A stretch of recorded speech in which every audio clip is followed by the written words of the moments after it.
আল্লাহ নারীদেরকে বললেন চোখ নামাও, আমাদেরকেও বললেন চোখ নামাও, তাদেরকেও বললেন চোখ নামাও। ওয়াকুল্লিল মুমিনাতি ইয়াগদুদনা মিন আবসারিহিন, ও নবী নারীদেরকে বলেন তারাও যেন পরপুরুষ দেখলে চোখ নামিয়ে রাখে।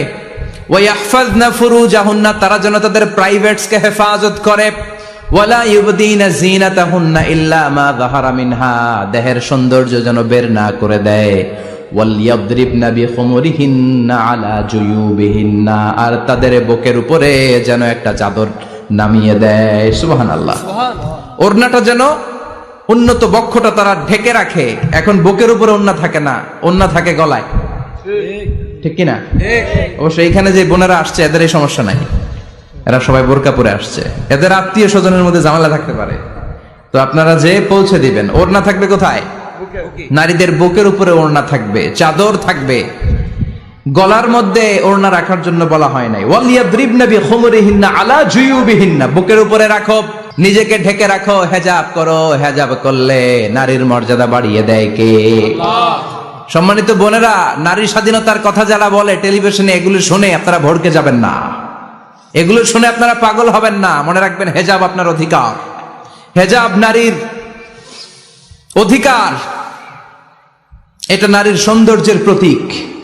হেজাব নারীর আভিজাত্যের প্রতীক, হেজাব নারীর সৌন্দর্যের প্রতীক, আভিজাত্যের প্রতীক, তার রূপের প্রতীক। এটা তার অধিকার। চিৎকার করে বলেন ঠিক কিনা? কেমন করে হেজাব দেহ থেকে সরাতে হয়, কেমন করে দেহ থেকে কাপড় নামানো যায়, এটা হইল শয়তানের মিশন। এটা কি? শয়তান যখন নিষিদ্ধ ফল সাইয়েদনা আদম আর হাওয়া আলাইহিস সালামকে খাইয়ে দিল, সাথে সাথে জান্নাতের কাপড় পড়ে গেল। জান্নাতেও কাপড় খুলে দিল, দুনিয়াতেও খুলে, ঠিক কিনা? শয়তানের মিশনই এইটা। কাপড় যত কমানো যায়, কাপড় যত কমানো যায়। এজন্য খবরদার, আপনারা অনেক সম্মানিতা। খেয়াল রাখবেন, পৃথিবীতে যে জিনিসের মর্যাদা যত বেশি, সম্মান যত বেশি, যেটা যত বেশি দামি, ওইটা তত বেশি প্যাকেটের ভিতরে থাকে, ঠিক কিনা? ঝিনুকের ভিতরে থাকে মতি, মতি খোলা থাকে না। স্বর্ণ অলংকার, স্বর্ণের দোকানে যখন যাবেন দেখবেন শাটারের সামনে এত বড় বড় তালা, অন্য দোকানে এত মোটা তালা নাই। আবার যেখানে গ্লাস ফিটিং করা স্বর্ণ রাখা হয়, ওইখানেও কয়েকটা লকার সিস্টেম আছে না নাই? ঘরে যখন আমরা অর্নামেন্টস রাখি, গহনা রাখি, ঘরের সবচেয়ে গোপন কক্ষের ভেতরে, গোপন আলমারির ভেতরে, গোপন সিন্ধুকের গোপন ড্রয়ারের ভেতরে কয়েকটা তালা মেরে স্বর্ণ রাখি। জোরে কোন ঠিক কিনা? 50,000 টাকার বান্ডিল নিয়ে যখন রাস্তায় বেরোই, কেউ হাতে নিয়ে বেরোয় না, এমনি দেখায় দেখা যায় না। এই যে দেখ 50,000। কখনো কাউরে 1000 টাকার নোট ধরেন, এটা 1000 টাকার নোট, কয় হাজার টাকার নোট? কথা কয় না, 1000 টাকার নোট। এটা কাউরে দেখবেন যে 1000 টাকার নোটটারে এইভাবে কইরা এদিকে অর্ধেক আর এইভাবে এইভাবে রেখে রাস্তায় হাঁটতেছে। কোন পাগলও হাঁটবে? কোন পাগলও হাঁটে না, কারণ দামি জিনিস। এটার হেজাব লাগবে, এটা নেকাব লাগবে, এটাকে প্যাকেট করতে হবে, এটাকে প্রিজার্ভ করতে হবে। এজন্য যে নারীরা হেজাব করে তারা কোনোদিন ইফটিজিং এর শিকার হয় না। চিল্লায় বলো ঠিক কিনা? হেজাব যারা করে তারা বিপদে পড়ে না, কারণ হেজাব করলে এক একটা নারীকে জান্নাতের হুর পরীর মতো লাগে, ঠিক কিনা? সম্মানে মাথাটা নিচু হয়ে আসে, তাকাতে গেলেও ভয় লাগে। আল্লাহু আকবার, কি সম্মান আল্লাহ দিলেন! এজন্য আমার মায়েরা বোনেরা, আপনাদের সম্মান রব্বুল আলামিন হেজাবের ভেতরে রেখেছে। হেজাব হচ্ছে আপনার সিকিউরিটি। হেজাব কি? এটা আল্লাহর দেয়া আপনার জন্য সিকিউরিটি। আপনি আপনার সিকিউরিটিকে নষ্ট করতে পারবেন?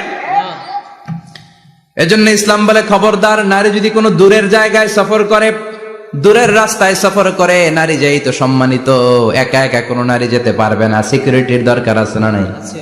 বডিগার্ডের দরকার আছে না নাই? কেউ যখন বাংলার জমিন থেকে মক্কায় উমরা করতে যায়, মাহরাম পুরুষ না থাকলে তারে ভিসা দেয়, কারণ সম্মানিতা, বডিগার্ড লাগবে। জানেন এটা? মাহরাম পুরুষ যদি না থাকে, এই মাহরাম হচ্ছে বডিগার্ড।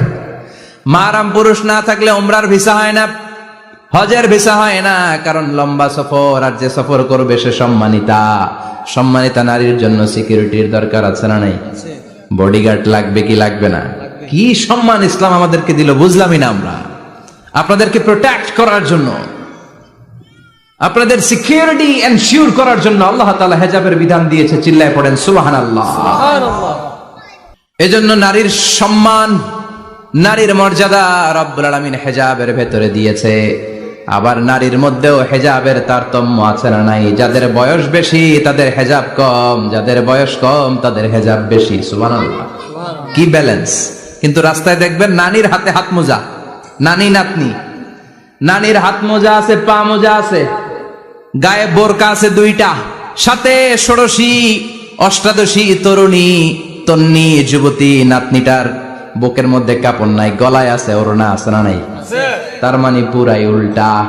দরকার ছিল নাতনির হাতে মোজা, পায়ে মোজা, দুইটা বোরকা, নানির গায়ে কাপড় না থাকলেও সমস্যা নাই। হালকা কাপড় পরে নানি বের হইছে, সমস্যা নাই। কোন রকম চাদর গায়ে দিয়ে নানি বের হইছে, সমস্যা নাই। কিন্তু নাতনির গায়ে বোরকার দরকার আছে না নাই? হাত মোজা, পা মোজার দরকার আছে না নাই? মা মেয়ে বের হয়েছে, মায়ের গায়ে দুই বোরকা, হাত মোজা, পা মোজা, মেয়ের গায়ে কাপড় নাই, হাফ নেকেট, আছে না নাই? নানির দিকে তাকাবে কে? উনি তো এক্সপার্ট, উনি কি ডেট শেষ। কথা বলেন, কেউ তাকাবে? তাকাবে ওই ষোড়শী অষ্টাদশী তরুণী তন্নি যুবতীর দিকে, ঠিক কি না?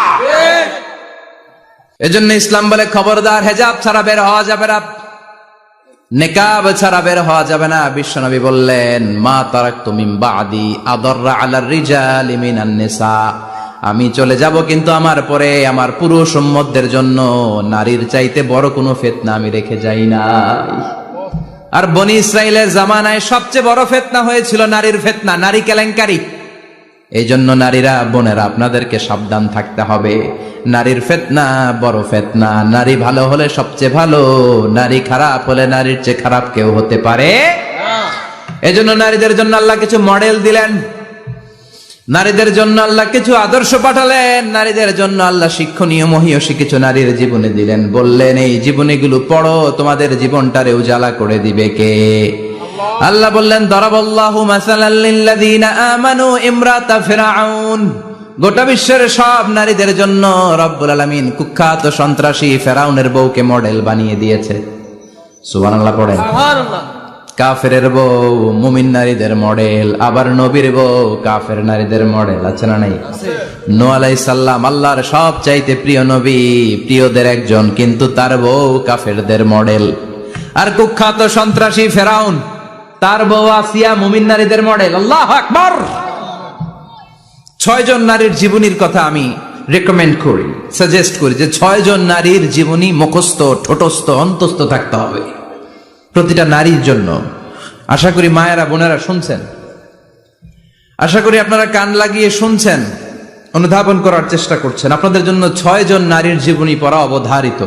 সংক্ষেপে বলবো, কয়জন? 6 জন। গুনেন। 1 নম্বরে হচ্ছে হাজার, উম্মে ইসমাইল, সাইয়েদনা ইব্রাহিমের বউ, সাইয়েদনা ইসমাইল আলাইহিস সালামের আম্মা, নাম হলো হাজার। আমরা বলি বিবি হাজেরা, আমরা কি কই? হাজেরা আছে না? এই প্যান্ডেলেও হাজেরা নামে 2-1 বোন থাকতে পারে। আসলে নামটা হচ্ছে হাজার। নামটা কি? হাজার। এই হাজার হচ্ছে আপনাদের 1 নাম্বার মডেল। 2 নাম্বার, কুখ্যাত সন্ত্রাসী ফেরাউনের বউ আসিয়া আপনাদের 2 নাম্বার মডেল। 3 নম্বরে ঈসা আলাইহিস সালামের আম্মা মারিয়াম আলাইহিস সালাম আপনাদের মডেল। বিশ্বনবীর প্রথম বউ খাদিজা আপনাদের মডেল। বিশ্বনবীর একমাত্র কুমারী বউ মা আয়েশা আপনাদের মডেল। আর বিশ্বনবীর কলিজার টুকরা সাইয়্যিদাতুনা ফাতিমা আপনাদের জন্য মডেল। সুবহানাল্লাহ পড়ে। কয়জন? 6 জন। জোরে বলেন। 6 জন। প্রথমে কার নাম বলেছি? হাজার। দ্বিতীয় আসিয়া। 3 নাম্বার মারিয়াম। 4 নাম্বার খাদিজা। 5 নম্বরে আয়েশা। 6 নম্বরে ফাতিমা। সুবহানাল্লাহ পড়ে। বিশ্বনবী বলেছেন, কামুলা মিনার রিজালে কাসির, পুরুষদের মধ্যে কামেল পুরুষের অভাব নাই। ওয়ালাম ইয়াকমুল মিনান নিসা ইল্লা 4, নারীদের মধ্যে কামেল নারী হচ্ছে 4 জন। কয়জন? 4 জন। এরপরে আবার বাড়ালেন আয়েশার কথা, আবার বাড়ালেন ফাতেমার কথা, মোট হয়ে গেল 6 জন। সুবহানাল্লাহ পড়ে। মোট কয়জন? 6 জন। আসুন এই 6 জনের জীবনী থেকে একটা একটা করে শিক্ষা আমরা মনে রাখার চেষ্টা করি, তাহলে জীবন উজালা হয়ে যাবে। হাজার আলাইহিস সালাম, ওনার জীবনী থেকে শিক্ষা হচ্ছে তাওয়াক্কুল আলাল্লাহ, বিপদে আপদে সবসময় ভরসা কার উপর? আল্লাহর উপর।